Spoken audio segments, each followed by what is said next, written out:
Halo semuanya, selamat datang di siniar bersamaku. Aku Iza dan di sini aku pengen ngajak kalian buat berhenti sejenak dari hiruk pikuk dunia nyata. Buat ngobrol-ngobrol santai tentang hal-hal yang mungkin kelihatannya kecil tapi punya makna besar. Seperti mimpi. Aku percaya setiap orang punya cara sendiri untuk beristirahat dari kenyataan. Dan malam ini aku ingin membawa kalian ke sebuah tempat di antara sadar dan tidur. Tempat di mana mimpi bukan cuma bunga tidur, tapi sesuatu yang bisa dibeli, dipilih, bahkan disimpan.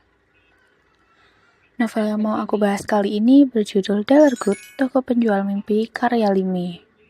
Diterbitkan oleh penerbit baca dengan tebal sekitar 300 halaman. Novel ini pertama kali terbit dalam bahasa Korea dan sekarang sudah bisa dinikmati pembaca Indonesia juga loh. Sebuah kisah yang lembut tapi penuh imajinasi tentang sebuah toko di dunia mimpi yang menjual berbagai macam mimpi untuk siapa saja membutuhkannya. Kedengarannya ajaib ya, tapi justru di sanalah keindahannya. Karena lewat kisah fantasi ini, ada banyak hal yang terasa sangat manusiawi. Jadi, ambil posisi paling nyaman kalian, dan mari kita masuk bersama ke dunia di mana mimpi bisa dibeli. Di toko bernama Delergut. Jadi, ada sebuah desa yang cuma bisa kalian datangi dalam tidur kalian. Tempat paling populer di desa ini adalah Delergut, toko penjual mimpi yang mengumpulkan dan menjual segala macam mimpi. Penny, seorang karyawan baru di toko ajaib bernama Delergut, harus beradaptasi dengan lingkungan kerja yang tidak biasa dan para pelanggan dengan kebutuhan aneh. Di sana, ia bertemu dengan berbagai karakter menarik, seperti Tuan Delergut, pemilik toko, Bibi Weather, manajer lantai 1 yang sibuk, Vigo Meyers, manajer lantai 2 yang rapi, Mockberry, manajer lantai 3 yang bergaya, dan Speedo, manajer lantai 4 yang serba cepat, serta karyawan lantai 5 bernama Motel. Di sini juga ada berbagai produser mimpi yang keren-keren seperti Aganap Koko dan Nicholas. Toko ini selalu ramai oleh pelanggan mulai dari manusia hingga hewan yang ingin tidur panjang atau sekedar tidur siang. Setiap lantainya dilengkapi dengan mimpi-mimpi dari berbagai macam genre istimewa, termasuk mimpi tentang masa kecil, perjalanan menyenangkan, melahap makanan lezat, hingga mimpi buruk dan mimpi misterius. Nah, ada satu kisah yang membekas banget di ingatanku mengenai seorang lelaki yang bercita-cita menjadi penyanyi, tetapi sedang menghadapi kebuntuan, yaitu kekurangan inspirasi. Ia datang ke Delergut dengan harapan dapat membeli mimpi inspirasi yang sebelumnya telah ia baca melalui surat kabar. Tapi sayangnya, mimpi semacam itu tidak ada. Sebagai gantinya, Delergut memberi permen agar bisa tidur nyenyak. Sehingga ketika bangun, ia merasa segar dan secara alami mendapat inspirasi untuk lagunya. Kisah ini kemudian diadaptasi menjadi mimpi berjudul Kehidupan Orang Lain yang diproduksi oleh produser Yasnus Ostra. Sebelumnya, Delergut sudah meminta izin untuk menjadikan kisah perjuangannya ini sebagai sebuah mimpi. Kemudian, mimpi versi uji cobanya dijual kepada seorang pekerja kantoran yang sedang merasa bosan dengan kehidupannya yang monoton.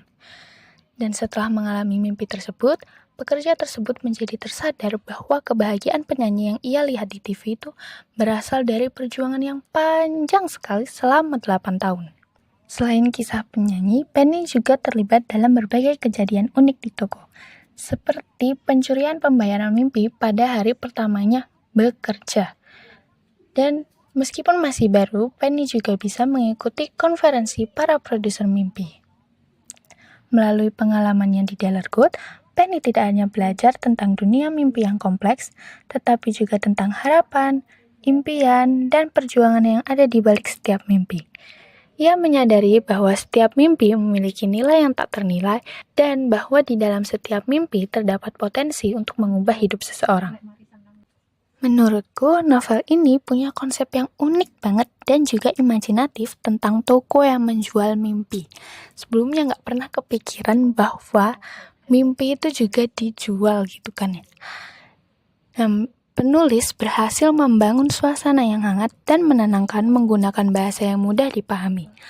Alurnya ringan dan juga nggak membosankan dengan struktur cerita yang episodik atau setiap babnya itu berbeda. Tapi sayangnya novel ini tidak menghadirkan konflik besar yang membuat emosi pembaca naik turun secara intens. Alurnya cenderung lambat karena ini kan menceritakan sehari-harinya Penny, sehingga ini tuh kurang menunjukkan ketegangan yang mana bagi pembaca yang terbiasa dengan cerita aksi atau misteri bisa saja terasa datar. Selain itu, pembaca dengan imajinasi kurang terbuka bisa kesulitan membayangkan dan menikmati ceritanya. Novel ini alurnya terasa terlalu tenang dan episodik sehingga kurang menghadirkan ketegangan atau konflik yang bisa memperkuat emosi pembaca. Jadi menurutku penulis bisa menambahkan konflik batin yang lebih mendalam biar pembaca itu semakin terikat secara emosional tanpa kehilangan nuansa magis dan reflektif yang menjadi ciri khas dari novel ini.